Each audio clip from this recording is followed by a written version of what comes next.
Today I want to talk to you about Earth Day and two events that led to humanity focusing on sustainability and planet Earth and much of the modern day environmental legislation that we benefit from. I also want to talk to you about today and looking forward. By the year 2050, our planet could top 10 billion people. Will we have the capability to feed the world while still nourishing our planet? Hi, it's Tony Chapman. You're listening to Chatter That Matters. I chat with ordinary people who do extraordinary things despite circumstance. In doing so, we uncover life lessons that hopefully inspire us to do more and be more, and maybe even get us to where we need, want, and deserve to go. And this video today is being presented by both Farmers Edge and RBC.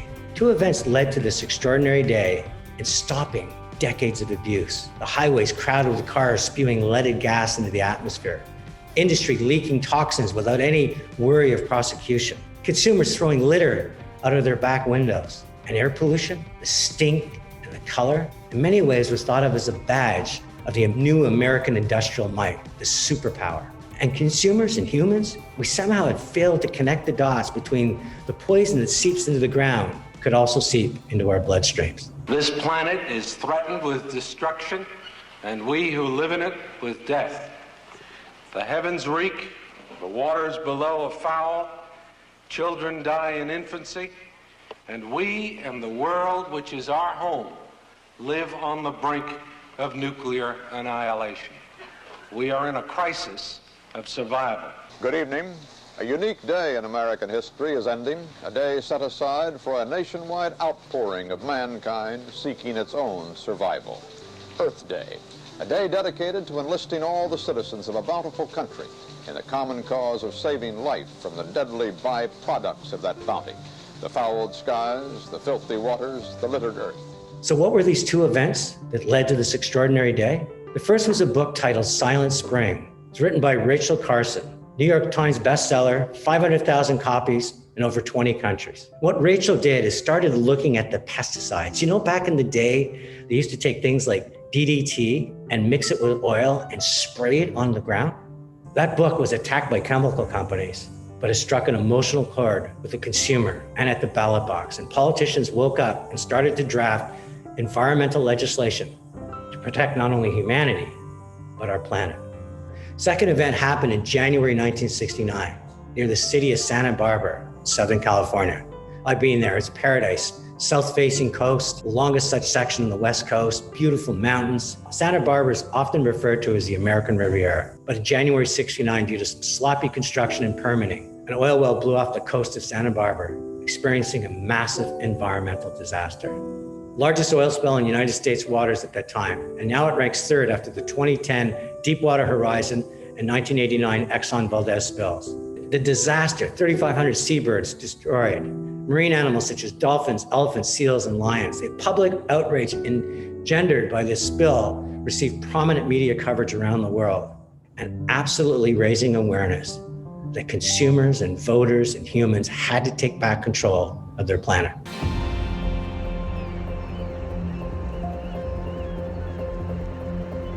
But our battle's not over.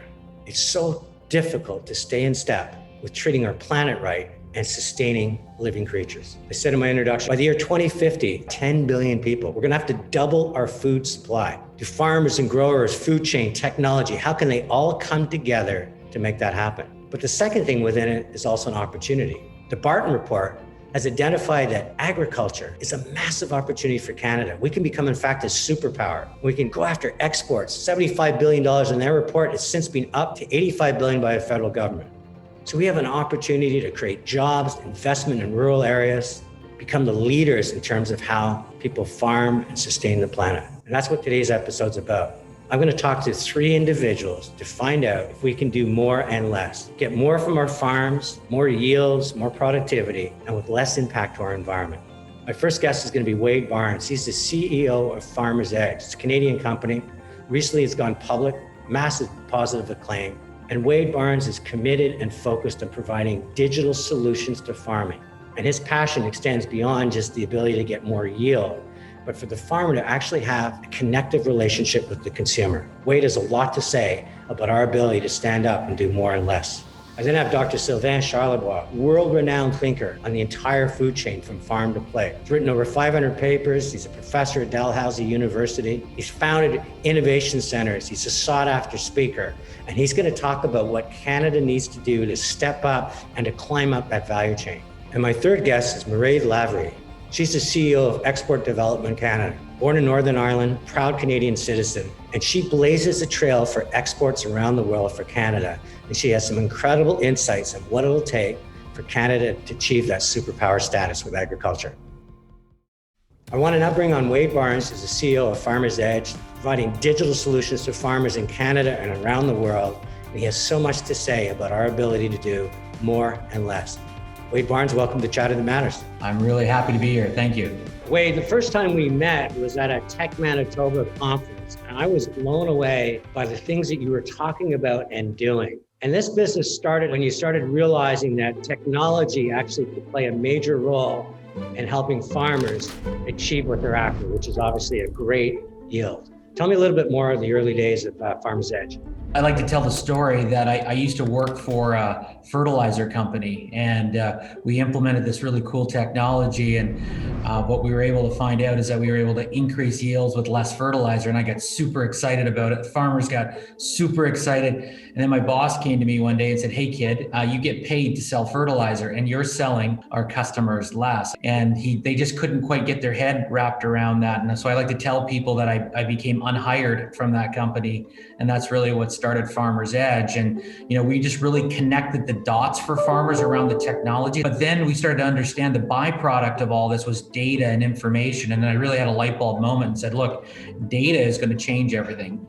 Information is going to help the farmer make those critical decisions that he makes every day. One of the things that I want to put in front of you, because you've now gone sort of from this local organization to working around the world. So I'm going to give you a global thought. They're talking about potentially 10 billion people on our planet by the year 2050. And we really don't have that much more farmland. So we got to do more with less. And we got to do it in a sustainable way, because we got to protect the soil for future generations. What is your thought in terms of our ability to continue to feed the world and with affordable food? Part of that is scaling up the farm talent. As much as land is a limited resource, farming talent is a limited resource, because that's passed on from generation to generation. As these family farms scale up, they become pretty fast-moving businesses. And all other sectors of the economy use data and information to help make those decisions. And farmers have never been able to utilize that. And farming's a volatile business because of weather. And if you can help them make a decision that actually smooths out the volatility, that's huge. And I think, Canada has this amazing opportunity to digitalize agriculture. And when you digitalize agriculture, what it does is you create this transparency, this connectivity to the consumer that not any countries have. And Canada could be a leader in that. How do you view Canada and agriculture and positioning an opportunity versus other countries? Is our country set up for success? So Canada's thought of as a leader all around in markets that I go to, and I'd spend time in Russia or Ukraine, they know that you're a Canadian. That's you're thought of as an agricultural leader. Canadian farmers do stuff that most other countries can't. We plant and harvest a crop in an unbelievably tight window with some of the most adverse conditions. I think the opportunity is to be that world leader, to grow more sustainably. I think it's a unique potential that we could harness here. And one of the things that we're dealing with as a planet is the amount of carbon in our atmosphere. And a lot of fingers have been pointing at agriculture in terms of the carbon they create. You have a different point of view. You believe that that's an opportunity for farmers to not only reduce the amount of carbon, but actually store more carbon. Tell me a little bit more about what you're doing in that area. You're 100% right. Farmers and agriculture, they get a lot of fingers pointed at them, but they're not the problem. They are the solution, whether it be using precision technologies to precisely place fertilizer in the right spots. Nitrous oxide is a byproduct of fertilizer application. It can be 300 times more potent than carbon dioxide, but farmers can reduce that dramatically by being precise with fertilizer, and many of them are doing it. But a big part of that is farmers being able to communicate that, but also validate it and give trust into the system. And so our strategy, we're going out and working with growers creating carbon offsets, being able to utilize that data to be, the highest quality carbon offsets, and so that we can then go out and sell those carbon offsets to other groups around the world in other industries. And so thus the farmers are going to be leading in that. As you were saying, farmers do these things in terms of contributing to the solution, the efficacy of the product, the security of the product, and they go beyond their immediate part of the value chain. It goes actually to the consumer. You think there's real value in terms of connecting the two because of the things that they're doing, and that the consumer today is buying beyond their immediate gratification. The farmer from Saskatchewan's not going to be able to have coffee with the consumer in Toronto, but they're going to have connectivity if they want it. And I think that's going to build a lot of confidence. It's going to build a real amount of empowerment in the food supply, and it's going to create value because the consumers will pay more for that. And if they pay more, it's going to create more value for the farmer, which will then get more farmers on board. The real opportunity about carbon is going to be the fact that there's going to be value created that will help the digitalization of the farm. And once we do that, that's going to create connectivity to the consumer. And I think it'll make Canada a world leader in this space. And because the consumers in Canada aren't the only ones that want connectivity to their food. Everybody does. Dominic Barton just came out working with the federal government and identified agriculture as a key pillar in our economy, and saying that we could become a superpower. And not only a superpower, we could be driving up to $75 billion in exports. Do you think Canada has that capability and swagger to really claim superpower in this sector? Absolutely. This is a call to action right now. And how you're going to do it? You're going to do it through the digitalization of agriculture. The connectivity goes back to that ability to touch that consumer. And I think that, Canada exports most of its products to all other countries. And this is, like you said, it's going to be important, not just to the Canadian consumer, but all consumers. And we have this time-limited opportunity. If we wait too long, other exporting nations will move in. Once you have a customer that you're embedded with through technology or through digital, it's really tough to dislodge. I think that's what Canada needs to do when it comes to exporting to consumers all around the world. I think we've got a huge opportunity. It's time limited, and we've got to take advantage of it. Talking with Wade Barnes, he's the CEO of Farmers Edge. Wade, you're a global leader. That's something that Canada needs more of. Thank you so much for joining me on Chatter That Matters. Thank you for having me. It's been great. Joining me now is DrSylvain Charlot, world-renowned for his thinking on every aspect of the food chain, from farm to plate. Professor in Food Distribution and Policy in the Faculty of Management and Agriculture at Dalhousie University in Halifax. Scientific Director of the Canadian Agri-Food Foresight Institute, also located in Halifax, and the co-founder of University of Guelph's Arrowll Food Institute. Sylvain, welcome to Chatter That Matters. Well, thank you. Best way to describe your work is you're an inch wide and a mile deep with food, and also a mile wide and an inch deep. You cover farm to plate, and you cover it with over 500 papers that you've written, the talks you've done around the world. So I'm so honored you would join me on this, because the problem we're going to try to solve in this video is a math problem. That's a problem, a population that's going to be topping 10 billion people by 2050. Can we sustain it? Canadians, I'd say, we've taken for granted that we have an abundance of food and it's affordable. But I want your point of view on what it's going to take, first and foremost, to make sure that agriculture stays in step with this growing population. First of all, we need to recognize Canada's potential to contribute globally. It's really important to understand our potential and recognize it. That would be the first step. Second step, you need to adopt a value chains approach. We have to stop just shipping away unprocessed beef, unprocessed cattle, canola. We're good at that. We actually do ship a lot. The competitive advantage that we have is that, well, our products are cheap. I'm not sure we want to bank our strategy on that. So we have to think about value add. We need to think about processing. And the good news, Tony, is that it's actually happening. So there's lots of investments now in Canada. We just need to capitalize more on this momentum as we try to grow our ag economy. And what do you think about the concept of more and less? Farmers are being challenged to get more yield with less impact to their environment. I just chatted with Wade Barnes, who's the CEO of Farmers Edge, and he really believes that the more we can digitize farms, the more we can use data to help them point them in the right direction, take out some of the risks, teach them how to put more carbon into the ground versus the atmosphere as a solution. What is your thoughts? I've been amazed by how much farming in Canada has changed over the last 30 years. In fact, I would argue that farming has changed more in the last 30 years than retail. It's incredible. But we need more. Absolutely. I think he's right. We need to embrace new technologies. We need to make sure that farming becomes more competitive and we can get more people who are tech savvy and have a strong strategy to grow the economy. The tech revolution that agriculture needs will allow the sector to adapt to this new reality called climate change. I mean, let's face it, more and more economies will be pricing carbon. Whether you like it or not, it's going to happen. It's happening everywhere. It's just a matter of time. And so farming has to become more and more efficient. Same in processing, same in distribution as well. Because the world is starting to price carbon, Canada is at an advantage to get more FDI into our market, which is really wonderful. One of the things that Wade talked about is the more we digitize the farm, the more we can do safety and security. That's a big part of your pillar in terms of tracing the food source. Do you think that's an important value added to the consumer domestically? And more importantly, as we start exporting our processed food around the world, that consumers can go, I know what I'm eating?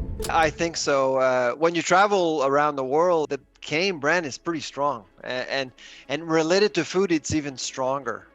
So that's an asset right there. I've been to China, Asia, and when you talk about agri-food, they'll mention things like canola or Canadian beef. I want to hear more than just a couple of commodities. I think we can aspire to do that. And what do you think about this sense of making Canada a superpower in agriculture? And this policy that Barton did talked about 75 billion in exports by, I think it was 2025.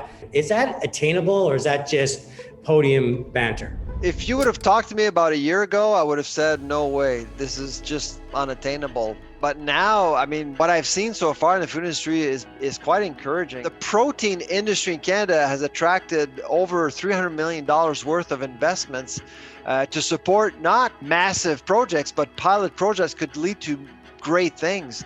So I'm actually quite optimistic about the future now. And of course, we need to build capacity internally here so we can export more products abroad. We talk about superpower in Canada. That doesn't always go together. We tend to be modest, step back, let somebody else take the stage. As you said, we'll sell our unprocessed food.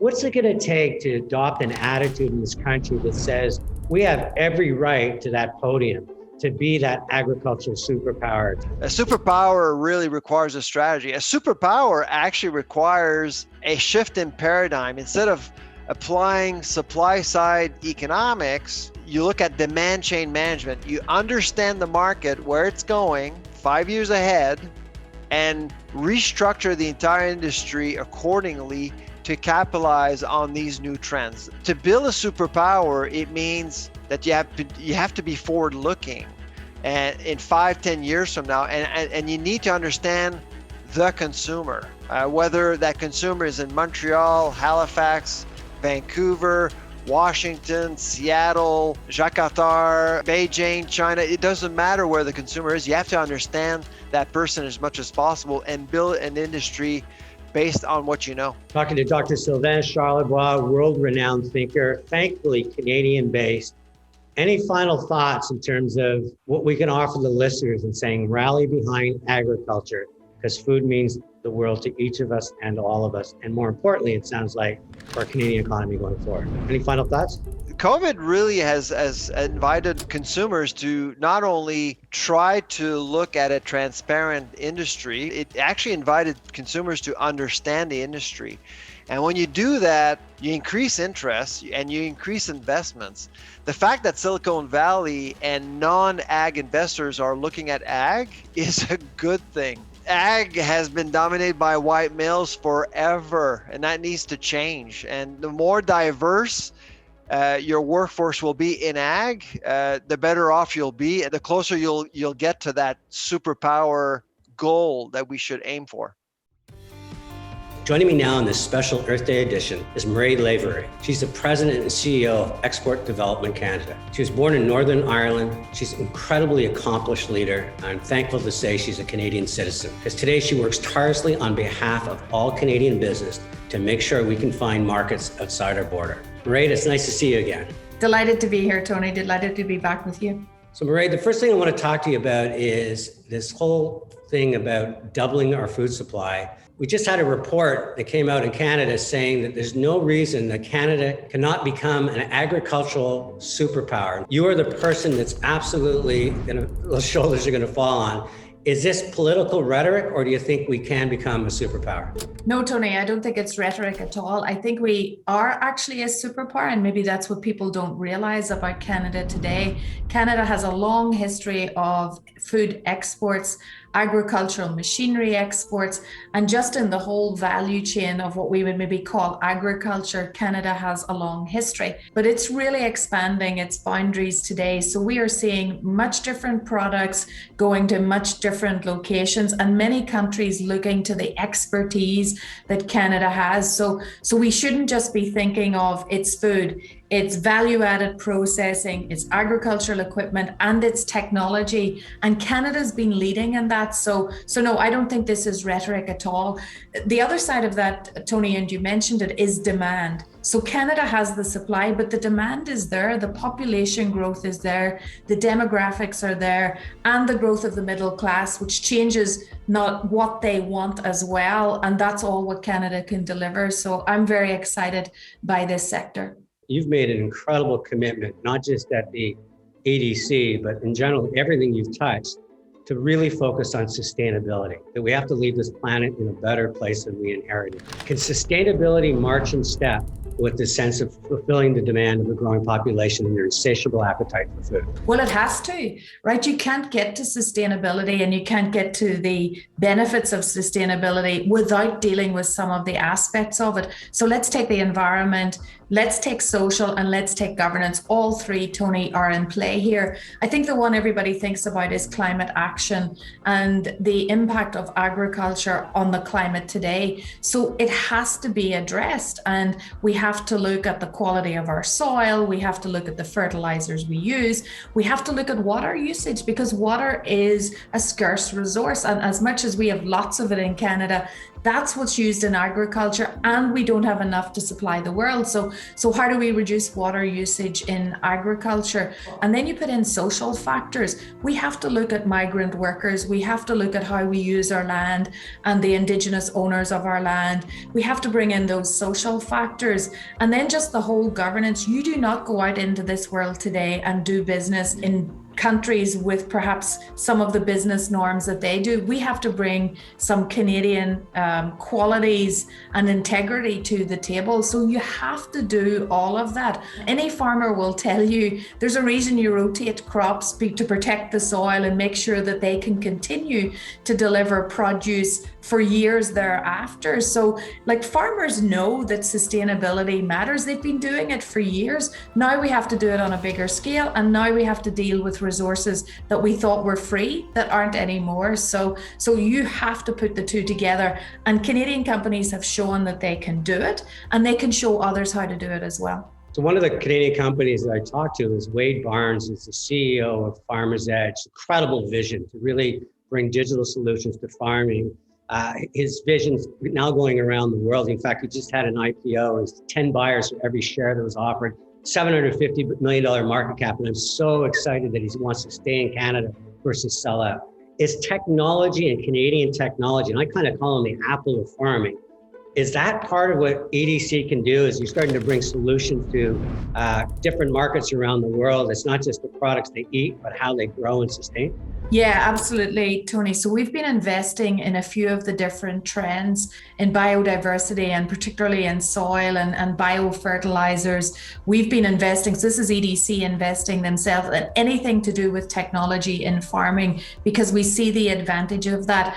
The other area that we're really excited about is proteins and how actually proteins can help meet the need for food around the world. And of course, there are many areas of the world where their sources of protein are very different than what we know in North America. It's more pulses than meat. And Canada just has so much opportunity, and it has an unfortunate opportunity of climate change, but it is an opportunity is our actual land mass for growing products is increasing. So again, we have this huge national resource base. And if you merge that with technology, you're growing better, you're growing faster, and you're growing more sustainably. And that's success, Tony. And my final question to you is, I also had DrSylvain Charlot, who's a real thought leader from farm to plate. And his call to action to Canada was wonderful that we're selling our protein and we're selling our produce, but we have to move up the value chain. Mm-hmm. We have to start saying to the rest of the world, these is Canadian brands, these are Canadian products, and that matters. And really start owning the entire food chain. And again, tying in with Wayne Bard saying, digitizing it. So if someone eating grain anywhere in the world could say, I know where it came from, I know the farm it came from, and I know how they treated the soil. Is that another opportunity for Canada?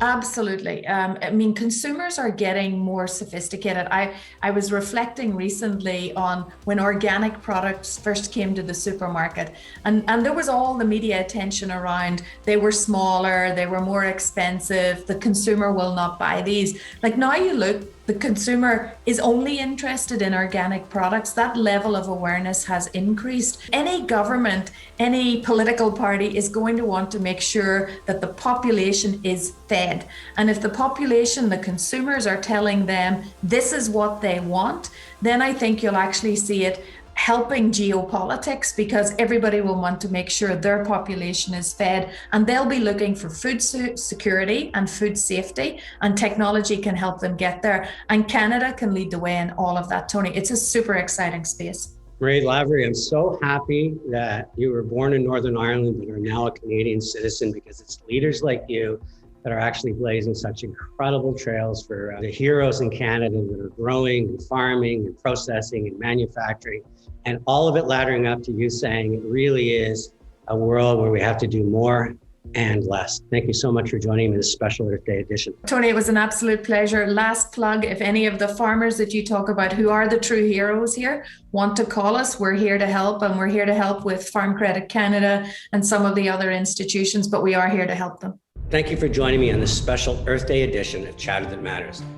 I chatted with three incredible leaders, and the takeaways, Wade Barnes, eyes shining, talking about the power and potential of bringing digital solutions to farmers and how it absolutely delivers on this higher North Star of more and less, more yield, more productivity with less risk to the farmer, less impact to our environment, and even using digital solutions to do things like helping farmers trap more carbon and claim carbon credits. And DrSylvain Charlot, call to action to Canada, go beyond commodities, reach higher in that value chain. Take advantage of how strong our Canadian brand is. And what Wade's talking about as well is that digital solutions allow us to connect. So someone eating a Canadian brand anywhere in the world will know where the farm it came from and what was used to grow that crop. And Marie Lavery, I love the fact that you say there's no reason why Canada shouldn't be an agricultural superpower. There's no reason why we can't go after $85 billion in exports. We have everything going for us. We have a brand, we have insatiable appetite around the world. We have technology solutions like what Wayne Barnes offers. We have organizations that are investing in Canadian agriculture and doing what Sylvain Charlot says, is going beyond the commodities to creating real value added. Wade Barnes, Sylvain Charlot, Marie Lavery, thank you so much for joining me on the Earth Day edition of Chatter That Matters.